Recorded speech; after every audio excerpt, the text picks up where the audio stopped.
Hai semuanya, apa kabar? Sehat, sukses, bahagia selalu ya. Jangan lupa subscribe karena subscribe itu gratis. Dan dukung kami dengan bagikan channel ini agar kami dapat terus berkembang dalam memberikan Anda berbagai insight dan informasi yang bermanfaat.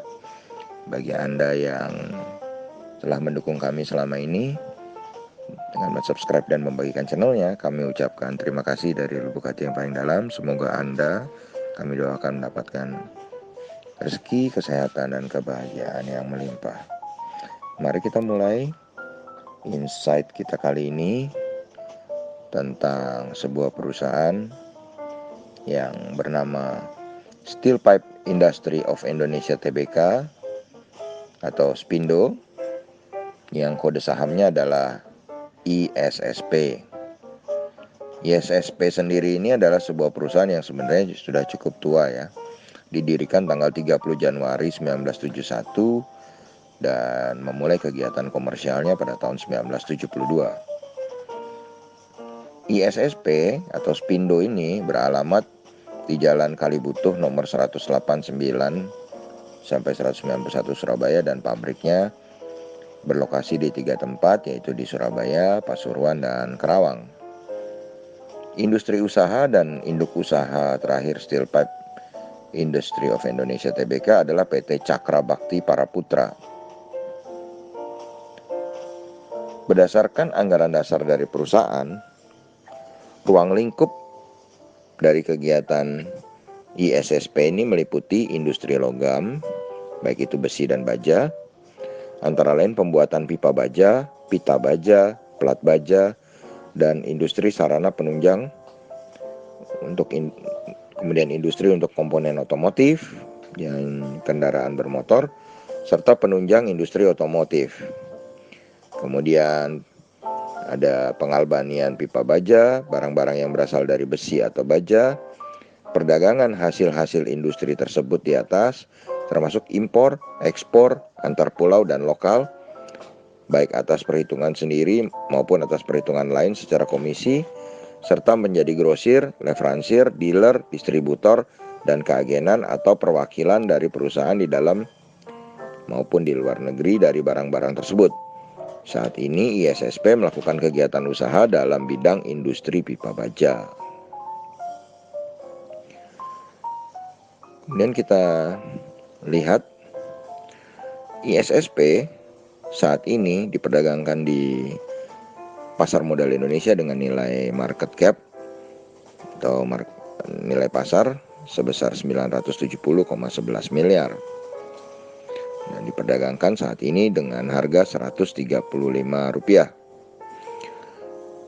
ISSP sendiri walaupun adalah perusahaan yang cukup tua tadi, yang didirikan tahun 1970-an, tapi baru listing di pasar modal Indonesia 22 Februari 2013 dengan PT Cakra Bakti Paraputra sebagai pengendalinya 55,94% dan sahamnya di masyarakat ada 42,38%. Komisaris utama dari ISSP adalah Bapak Wardana Hudianto dengan direktur utamanya adalah Bapak Ibnu Susanto.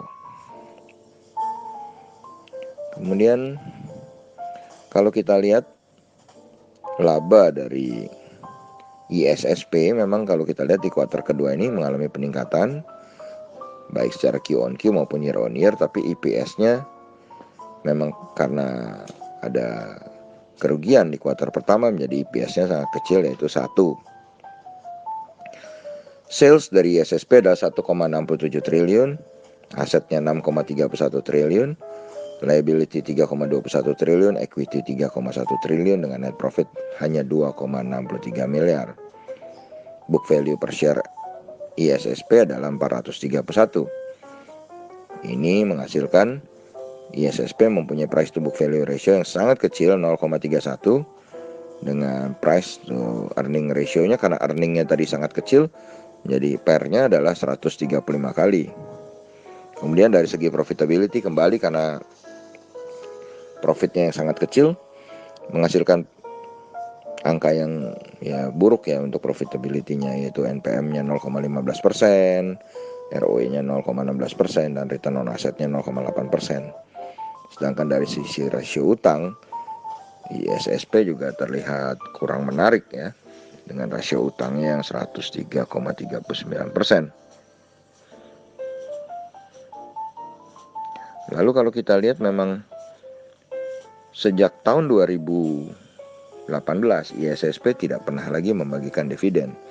Jadi sejak 2016 membagi dividen, 2017 membagi dividen, 2018 ke atas malah tidak pernah bagi dividen. Dan ini juga menjadi salah satu kelemahan dari ISSP. Kemudian bagaimana pergerakan harga ISSP sendiri?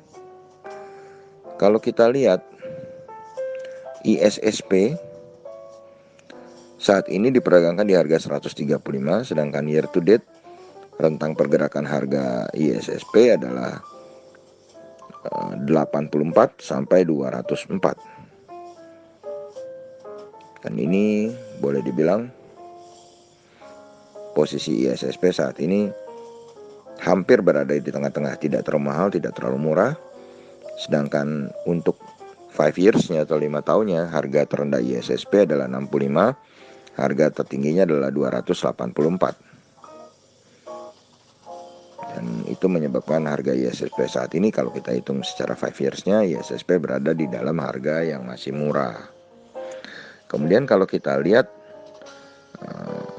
dari data asing melakukan penjualan bersih atau net foreign sales sebesar 552,46 juta rupiah dalam 1 bulan terakhir.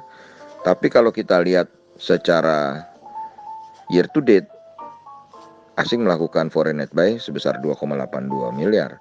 Bahkan kalau kita lihat 1 year-nya atau 1 tahunnya, asing melakukan net buy sebesar 43,61 miliar. Cukup besar untuk ukuran ISSP ya. Dan setelah kita lihat tadi semua parameternya, bagaimana dengan Anda? Kami hanya memberikan informasinya. Apakah Anda tertarik dengan perusahaan yang memiliki valuasi yang sangat murah ini? Apakah Anda ingin menjadikannya jadi watchlist Anda, atau bahkan Anda ingin membuat trading plan atau investment plan untuk ISSP? Terserah, kami tidak ada maksud untuk menggiring Anda membeli ISSP. Karena memang perusahaan ini secara valuasi murah, kemudian secara setahun terakhir asing masih membeli. Namun ya sisi buruknya adalah memang profitnya kurang dan tidak membagikan dividen dalam beberapa tahun terakhir, dan rasio utangnya juga tidak baik. Demikian insight yang bisa kami berikan. Semoga bermanfaat bagi Anda. Tetap sehat, tetap semangat, maju terus dalam capai profit maksimal di pasar modal Indonesia, dan jangan lupa bahagia.